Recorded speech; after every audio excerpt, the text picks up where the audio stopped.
성경에 보면 신약 성경 마태복음 1장 1절로 17절에 보면 예수 그리스도의 계보가 나옵니다.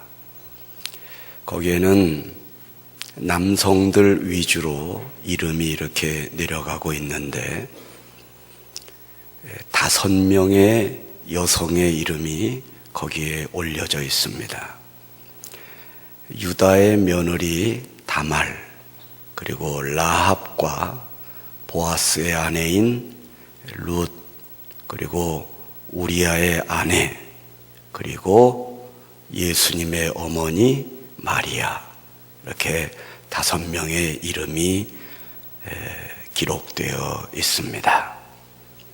그래서 우리는 성경을 볼 때에 이 5명의 여성은 그 많은 남성들 사이에서 예수님의 계보에 올려진 참으로 복된 사람들이었다, 이렇게 칭송을 아끼지 않습니다. 그러나 거기에 이름이 기록되어 있지 않은 사람 중에 정말 이름 없고 남에게 알려져 있지 않고 주일날 교회 나와서 봉사를 해도 누가 알아주지도 않고 또 남들처럼 이렇게 남 앞에 나와서 설교를 한다든가 찬양을 한다든가 또 부서에서 회장이 된다든가 뭐 임원이 된다든가 이름이 이렇게 나타나는 사람들은 그래도 눈에 띄는데 정말 이름이 없는 사람들도 하나님은 똑같이 사랑하시고 똑같이 복되게 하심을 믿으시기 바랍니다. 오늘 본문에 나오는 여성의 이름이 막달라 마리아인데 정말 이 사람은 이름이 없는 사람입니다. 오히려 귀신 들렸던 여인이었습니다. 악령에 사로잡히고 온갖 가난과 질병 속에 살아야 했던 그런 여인이었습니다. 그러나 앞서서 말씀드린 5명의 여인들 못지않게 정말 복된 삶을 살다가 영생에 이르게 된 대표적인 인물이라고 저는 생각합니다. 그래서 오늘 본문을 살펴보면서 어떻게 살아야 우리가 정말 복된 삶을 살 수 있을까 은혜를 나누고자 합니다. 여러분, 오늘 본문은 그 배경을 말씀드리면 예수 그리스도께서 이 세상에 오셔서 33년을 사시고 이제 우리를 대신하여 십자가에 죽으시게 됩니다.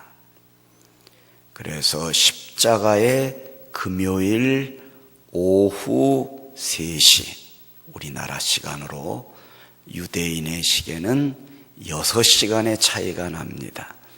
성경에는 제9시에 영혼이 떠나가시다 이렇게 되어 있는데 우리나라 시간으로는 오후 3시에 예수님이 숨이 끊어지셨습니다. 그래서 금요일 오후에 무덤 속에 들어가셨고 토요일을 무덤 가운데 지내신 후에 주일날 새벽에 죽음의 권세를 이기시고 부활하셨습니다.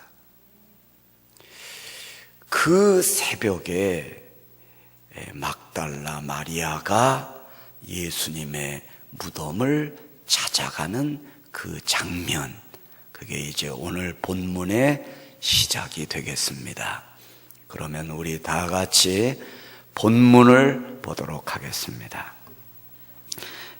요한복음 20장 11절입니다. 마리아는 무덤 밖에 서서 울고 있더니 울면서 구부려 무덤 안을 들여다보니, 여기서 마리아는 막달라 마리아를 말하는 것이며, 울고 있더니 울면서 구부려, 여기서 울고 울면서 요거를 눈여겨보시기 바랍니다. 하나님의 눈에 막달라 마리아의 모습이 어떻게 눈에 띄었을까요? 울고 있는 모습을 보셨고, 또 울면서 무덤 안을 들여다보는 모습이 보였기 때문에 하나님은 마리아가 내 무덤 앞에 가가지고 서서 많이 울었다. 그리고 무덤 안을 들여다보면서도 어찌나 그렇게 눈물이 많든지 계속 울더라. 그리고 20장 13절에 봅시다. 천사들이 이르되 여자여 어찌하여 우느냐.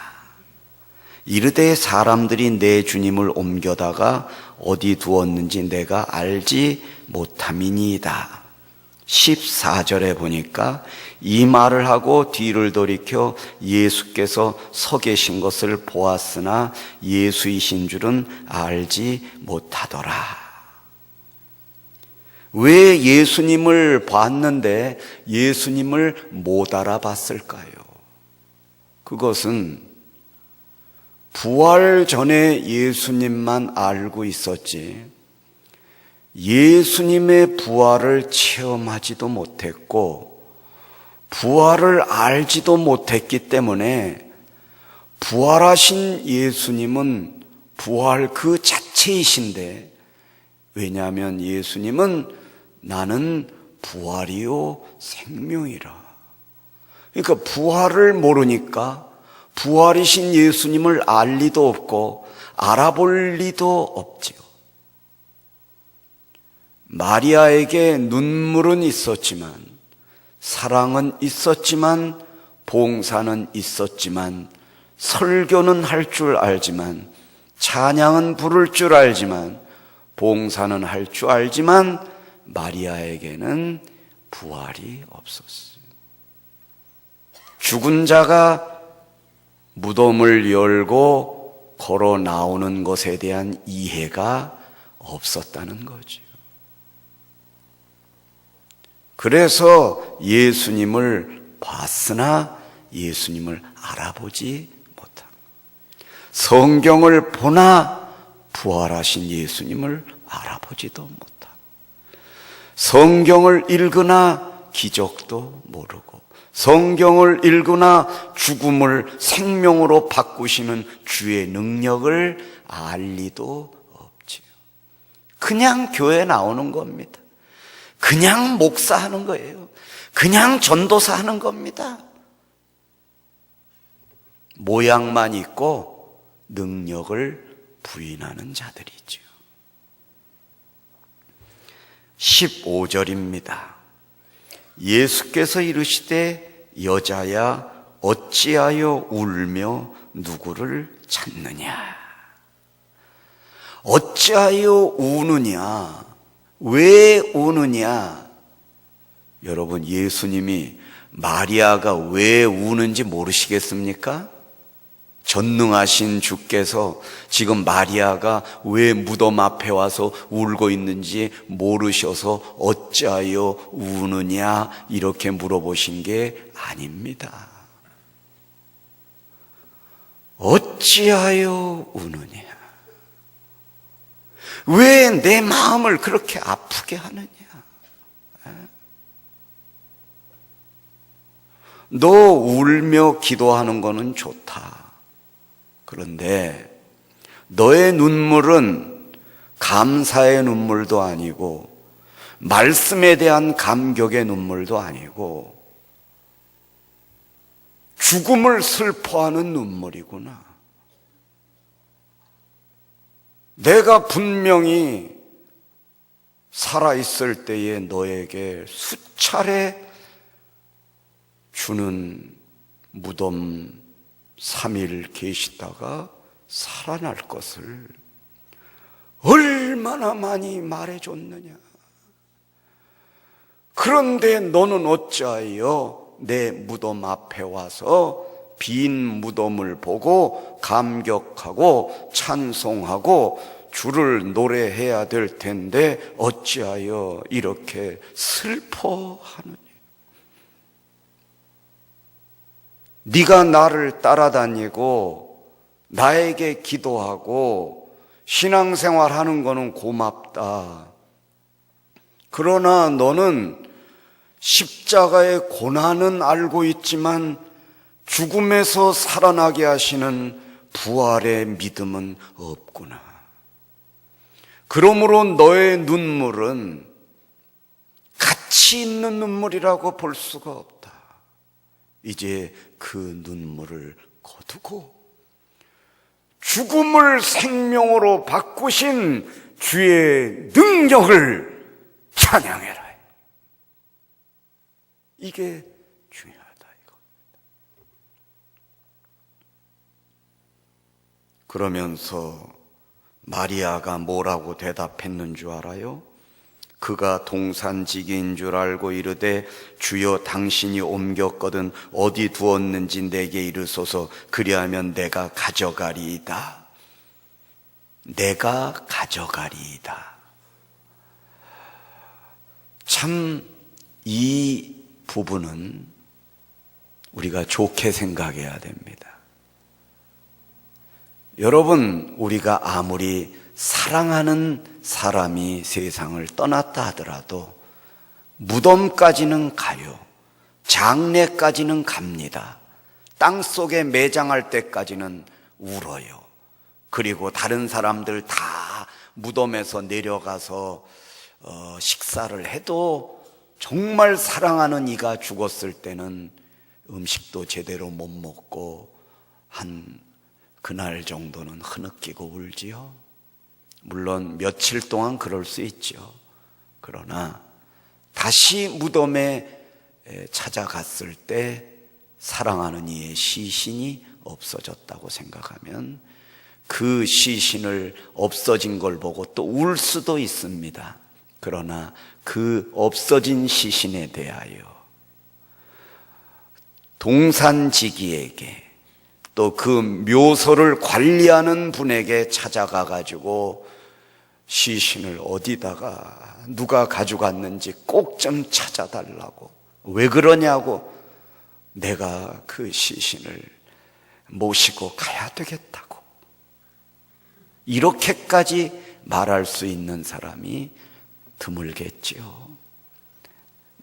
예수님의 시신 옆에라도 끝까지 있겠다는 것은 시체를 옆에다 놓고 일생을 살겠다는 뜻이 아니라 그 예수님과 끝까지 같이 있기를 원한다.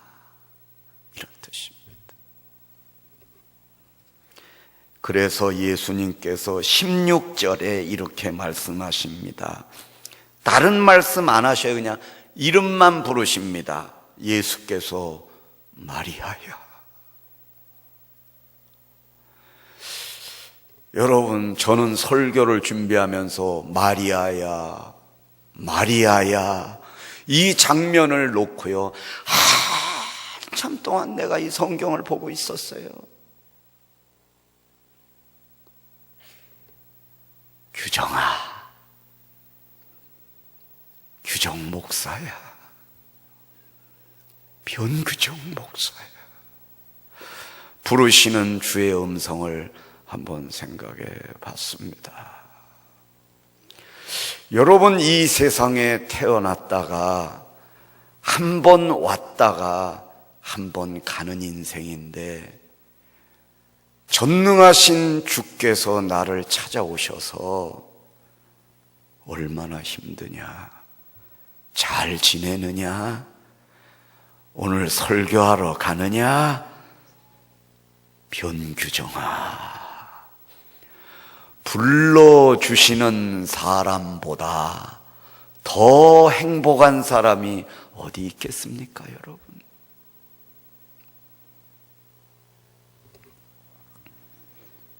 17절에 예수께서 이르시되 나를 붙들지 말라. 내가 아직 아버지께로 올라가지 아니하였노라. 너는 내 형제들에게 가서 이르되 내가 이제 하나님께로 올라간다고 말해라.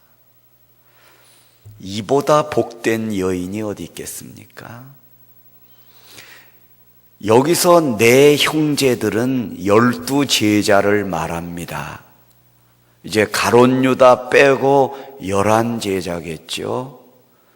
내 형제들에게, 사도들에게, 물론 오늘날 목사님들은 사도는 아닙니다. 그러나 예를 들면 여러분에게, 우리 여집사님에게, 또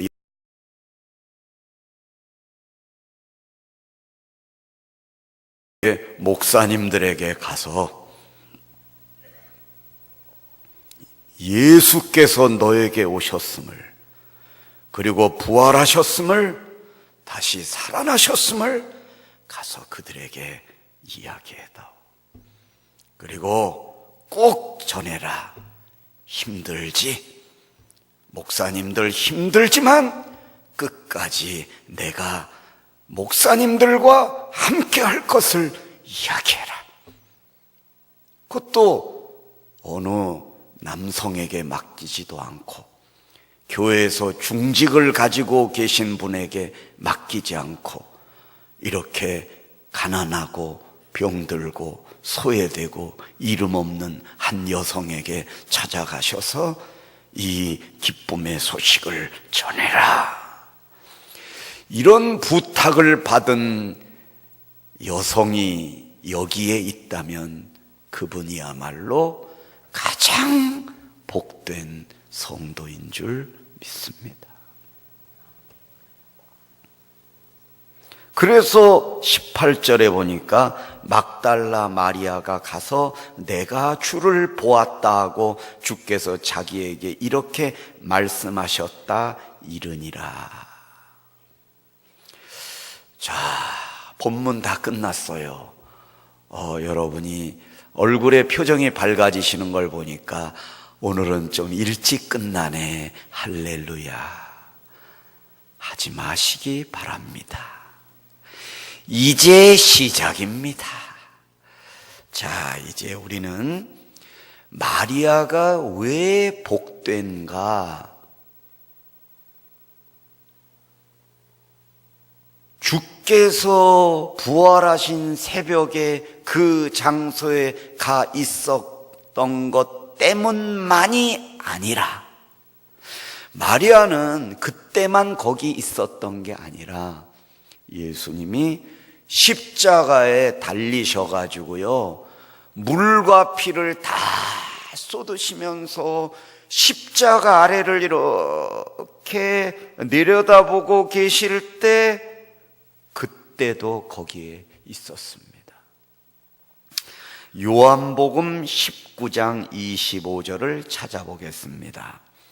요한복음 19장 25절입니다. 다 같이 한번 읽어보겠습니다. 시작. 예수의 십자가 곁에는 그 어머니와 이모와 글로바의 아내 마리아와 막달라 마리아가 섰는지라. 막달라 마리아가 섰는지라. 이거 하나님이 우리에게 깨우쳐 주시는 거예요. 막달라 마리아가 거기도 있었다, 이거예요.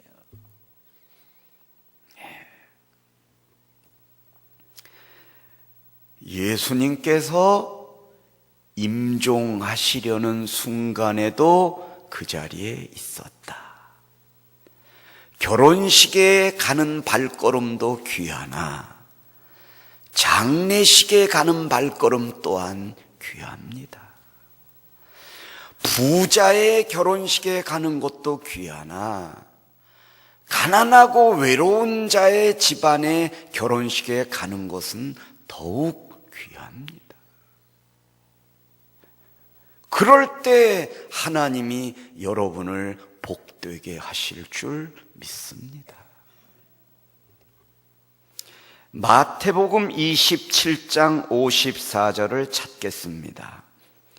여기에 보면 이제 예수님이 십자가에서 영혼이 떠나가셨습니다.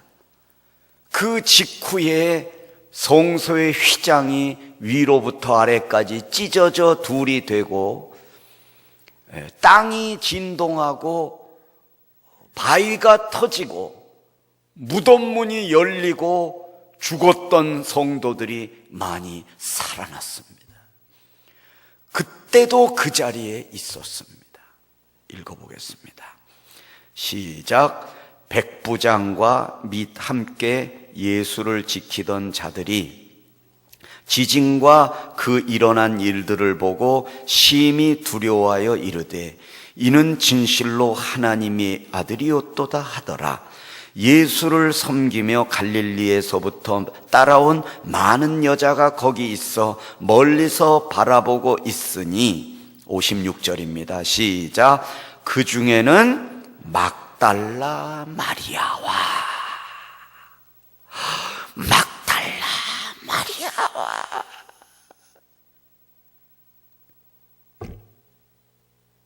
거기도 있었어요. 마태복음 27장 59절입니다. 같이 읽겠습니다. 시작. 요셉이 시체를 가져다가 깨끗한 세마포로 싸서 바위 속에 판 자기 무덤에 넣어두고 큰 돌을 굴려 무덤 문에 놓고 가니 61절 시작. 거기 막달라 마리아와 다른 마리아가 무덤을 향하여 앉았더라.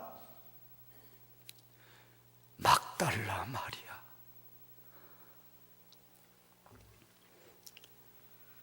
여러분, 이 막달라 마리아는 어떤 여자였느냐?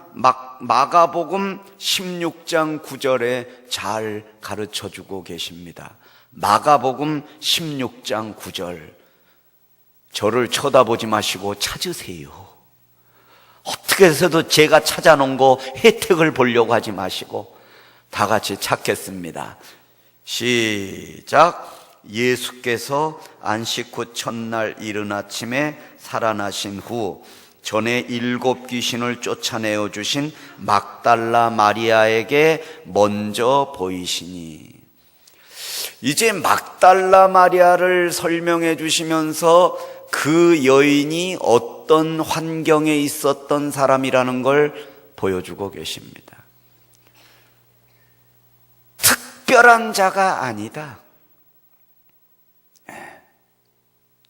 그렇게 장례까지 이 집에도 가고 저 집에도 가고 여기도 가고 저기도 가고 시간이 많이 남아 돌아가 가지고 간 게 아니다. 여기도 가고 저기도 가고 막달라 마리아 거기도 있고 여기도 있고 저기도 있고. 그녀가 어떤 환경에 있었느냐? 7 귀신 들렸던 여자다. 왜 7을 강조하셨을까요? 한 가지 질병이 아니라 2 가지 아니라 3 가지 아니라 4 가지 5 가지 6 가지 7 가지 머리부터 발끝까지 안 아픈 데가 없고 그런 사람이라는 거예요.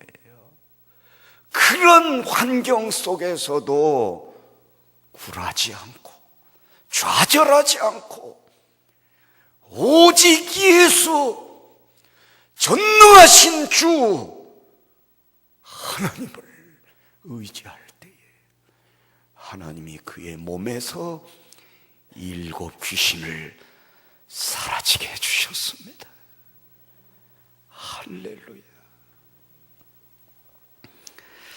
자, 우리 이번에는 누가복음으로 가겠습니다. 누가복음 24장 8절부터 보겠습니다. 누가복음 24장 8절. 시작. 그들이 예수의 말씀을 기억하고 무덤에서 돌아가 이 모든 것을 11 사도와 다른 모든 이에게 알리니 11절입니다. 시작. 사도들은 그들의 말이 허탄한 듯이 들려 믿지 아니하나. 사도들이요, 허탄한 듯이 들렸다고 그랬어요. 허탄하다, 헛되다, 가짜다, 의미가 없다, 아무 능력이 없다. 이게 허탄한 거예요. 사도들이 그랬어요. 목사님들이 그랬어요. 전도사님들이 그랬어요. 중직자들이 그렇게 여겼어요. 하나님의 말씀에 대하여 허탄하게 여겼어요. 12절. 베드로는 일어나 무덤에 달려가서 구부려 들여다보니 세모파만 보이는지라 그 된 일을 놀랍게 여기며 집으로 돌아가니라. 그나마 베드로는요, 그 중에서 무덤까지 가가지고 놀랬다고 그랬어요. 놀랍게 여겼다. 놀랍게 여겼다는 건 믿었다는 게 아니에요. 41절을 보세요. 누가복음 24장 41절. 그들이 너무 기쁨으로 아직도 믿지 못하고 놀랍게 여길 때에. 뭐예요? 믿지 못하고 놀랍게 여길 때에. 그러니까 놀란 거 뭐예요? 믿은 거예요? 믿지 못했다는 것입니다. 자, 이제 우리 거의 다 왔는데요. 민수기 21장 5절. 창세기, 출애굽기, 민수기. 창세기, 출애굽기, 민수기. 민수기 21장 5절. 민수기 21장 5절을 우리 다 같이 한번 읽어보겠습니다. 시작. 백성이 하나님과 모세를 향하여 원망하되 어찌하여 우리를 애굽에서 인도해 내어 이 광야에서 죽게 하는가? 이 곳에는 먹을 것도 없고 물도 없도다. 우리 마음이 이 하찮은 음식을 싫어하노라 하매. 하나님이 이스라엘 백성들에게 만나와 메추라기를 40년 동안 하늘에서 비오듯 내려주셨습니다. 처음에는 감격했습니다. 처음에 은혜 받을 때는 기뻐했습니다. 그러나 40년 동안 같은 은혜를 체험하다 보니까 하나님의 말씀에 대하여 뭐라고 그랬어요? 이 하찮은 음식이라고 그랬습니다.